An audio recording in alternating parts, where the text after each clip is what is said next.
Hello viewer, আসসালামু আলাইকুম। আজকে একটি নতুন রেসিপি নিয়ে আপনাদের মাঝে চলে আসলাম। আজকে আপনাদের রান্না করে দেখাবো গরু মাংস দিয়ে বিরিয়ানি। এভাবে বিরিয়ানি রান্না করলে রেস্টুরেন্টের বিরিয়ানির স্বাদকেও হার মানাবে। যে কোনো উৎসব আয়োজনে কিন্তু আপনারা এই রকম করে বিরিয়ানি রান্না করতে পারেন। আশা করি আপনাদের কাছে খুবই ভালো লাগবে।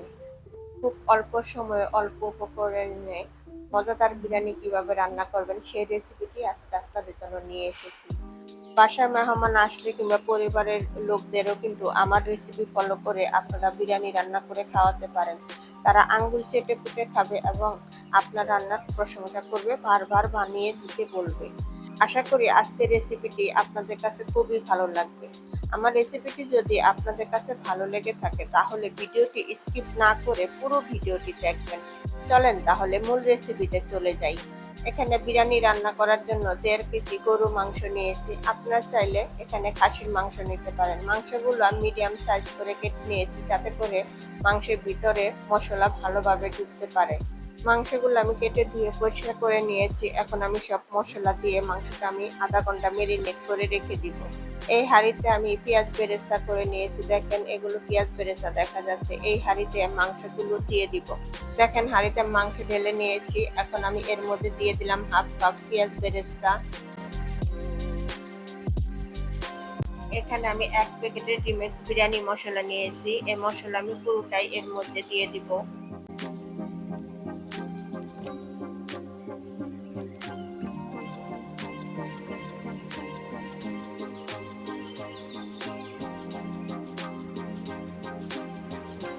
এখানে আমি হাফ জায়ফল, একটা জয়িত্রী ফুল আর 1 টেবিল চামচ জিরা আমি গুঁড়া করে নিয়েছি, পুরোটাই দিয়ে দিলাম।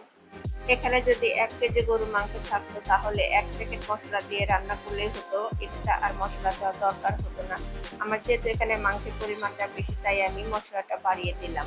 1 চা চামচ মরিচের গুঁড়া, 1 চা চামচ ধনিয়ার গুঁড়া, 2 টেবিল চামচ আদা বাটা, 1 টেবিল চামচ রসুন বাটা, হাফ কাপ টক দই, 1/3 কাপ তেল। পেঁয়াজ বেরেস্তা করার তেলটা রয়ে গিয়েছে, এজন্য আমি তেলটা এখন কমিয়ে দিলাম। এই পর্যায়ে আমি কিন্তু লবণ ব্যবহার করব না, যেহেতু প্যাকেট মশলায় লবণ আছে, যদি লাগে আমি পরবর্তীতে চেক করে তারপরে দিব। এখন আমি সবকিছু ভালোভাবে মেখে নিব। মাংস যত ভালো মাখানো হবে মাংসের ভিতরে কিন্তু মশলা তত বেশি ঢুকবে, খেতে বেশি ভালো লাগবে।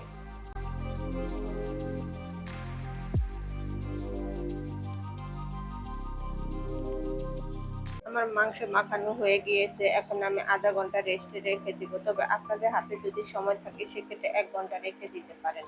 ফিরে আসলাম আধা ঘন্টা পর। আমি কিন্তু রান্না বসিয়ে দিয়েছি। এখানে যে বলক চলে এসেছে, এখন একটু আমি ভালোভাবে নাড়াচাড়া করে দিব।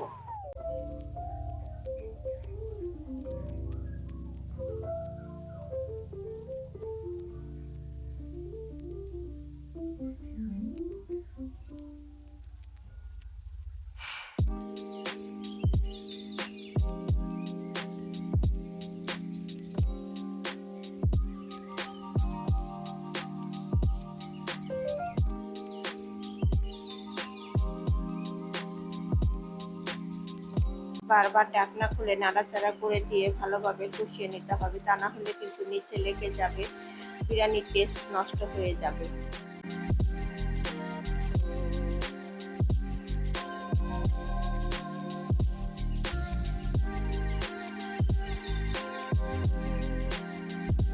দেখেন মাংস থেকে বেশ খানিকটা পানি বের হয়েছে। এই পানি দিয়েই আমি মাংস কষিয়ে নিব, এক্সট্রা কোনো পানি আমি এখানে দিব না।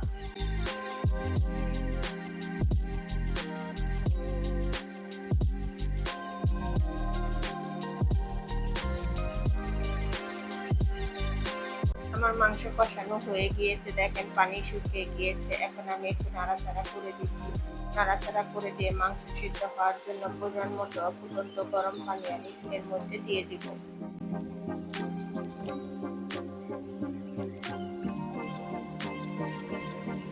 আমি কিন্তু লবণ চেক করে নিয়েছিলাম, লবণ একটু কম হয়েছিল, পরিমাণ মতো আমি লবণ দিয়ে দিয়েছি, সেটার ভিডিও নেওয়া হয়নি। এখন আমি ঢাকনা দিয়ে ঢেকে পুরো রান্নাটা করে নিব। এখানে আমি ১ কেজি চিনি গুঁড়া চাল নিয়েছি। চালগুলো আমি বেশ কয়েকবার পানি পরিবর্তন করে ধুয়ে নিয়েছি। এখন আমি আধা ঘন্টা ভিজিয়ে রাখবো, তাহলে বিরিয়ানি একদম ঝরঝরে হবে। বিরিয়ানির মাংস পুরো রান্না আমার হয়ে গিয়েছে, দেখেন পানিও শুকিয়ে গিয়েছে। এখন আমি একটু নাড়াচাড়া করে দিচ্ছি। নাড়াচাড়া করে দিয়ে আগে থেকে যে চাল ভিজিয়ে রেখেছিলাম সেই চাল আমি ভালোভাবে পানি ঝরিয়ে রেখে দিয়েছি। এখন আমি চাল এর মধ্যে দিয়ে দিব, দিয়ে আমি কিছু সময় ভেজে নিব।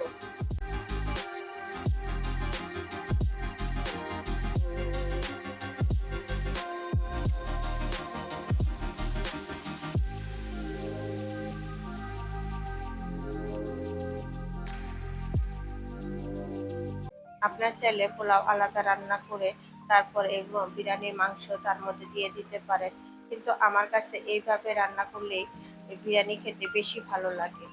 অনবরত নাড়াচাড়া করে কিন্তু চালটা ভেজে নিতে হবে, তা না হলে কিন্তু নিচে লেগে যাবে। চাল ভেজে নেওয়া হয়ে গিয়েছে, এখন এর মধ্যে দিয়ে দিলাম ফুটন্ত গরম পানি। এখানে আমি ১ কেজি চালের জন্য ১.৫ লিটার পানি নিয়েছি। এই পানিটাই সঠিক পরিমাপ, এর চেয়ে কম বা বেশি দেওয়া যাবে না, তাহলে শক্ত কিংবা নরম হবে বিরিয়ানি। এখন আমি একটু ভালোভাবে নাড়াচাড়া করে দিচ্ছি যেন চাল দলা পেকে না যায়।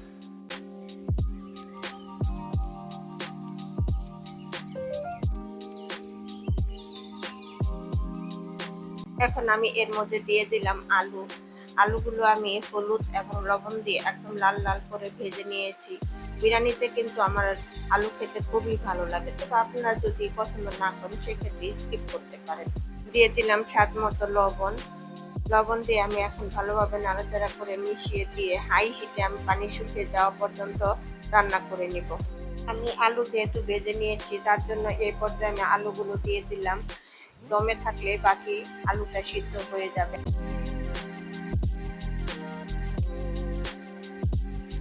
দেখেন পানি শুকিয়ে গিয়েছে, এখন আমি ঢাকনা দিয়ে ঢেকে ৫ মিনিট একদম লো হিটে দমে বসিয়ে রাখবো।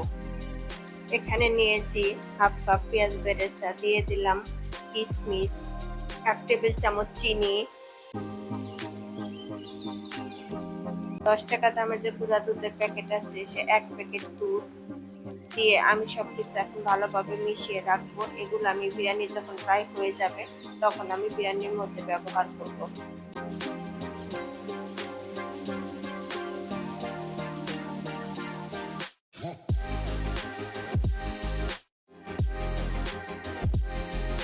এখন আমি একটু নাড়াচাড়া করে উলট-পালট করে দিব, যাতে করে উপরে এবং নিচের সব পাশের চালই ভালোভাবে ফুটতে পারে।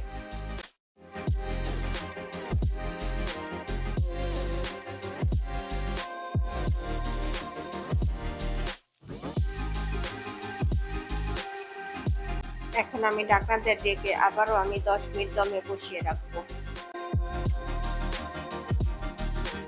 ফিরে আসলাম আবার ১০ মিনিট পর। এখন আরেকবার আমি একটু নাড়াচাড়া করে উলট-পালট করে দিচ্ছি। হাঁড়িটা আমার একটু ছোট হয়ে গিয়েছে, এজন্য আমার নাড়াচাড়া করতে একটু অসুবিধা হচ্ছে।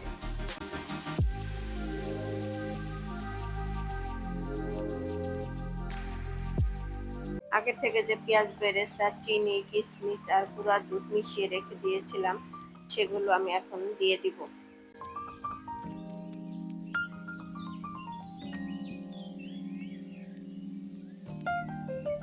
দিয়ে দিলাম ২ টেবিল চামচ ঘি।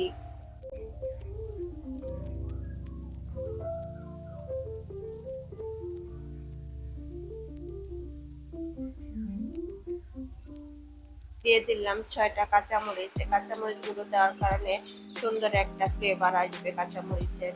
এখন আমি ঢাকনা দিয়ে ঢেকে আর ৫ মিনিট দমে বসিয়ে রাখবো।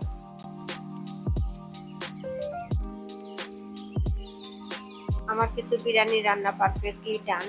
দেখেন দেখতে কতটা লোভনীয় লাগছে, আর ঘি দেওয়ার কারণে এত সুন্দর একটা স্মেল বের হচ্ছে, মনে হচ্ছে আমি এখনই বিরিয়ানি খেয়ে ফেলবো। আপনারা যদি এরকম বিরিয়ানি রান্না করতে চান তাহলে অবশ্যই আমার রেসিপি ফলো করে বাসায় একবার হলো ট্রাই করবেন। আশা করি আপনাদের কাছে খুবই ভালো লাগবে। আমার রেসিপিগুলো যদি আপনাদের কাছে ভালো লেগে থাকে তাহলে অবশ্যই আমার চ্যানেলটিকে সাবস্ক্রাইব করে দেবেন এবং পাশে থাকা বেল আইকনটিতে ক্লিক করবেন, যাতে আমার সকল ভিডিওর নোটিফিকেশন সবার আগে আপনার কাছে পৌঁছে যায়।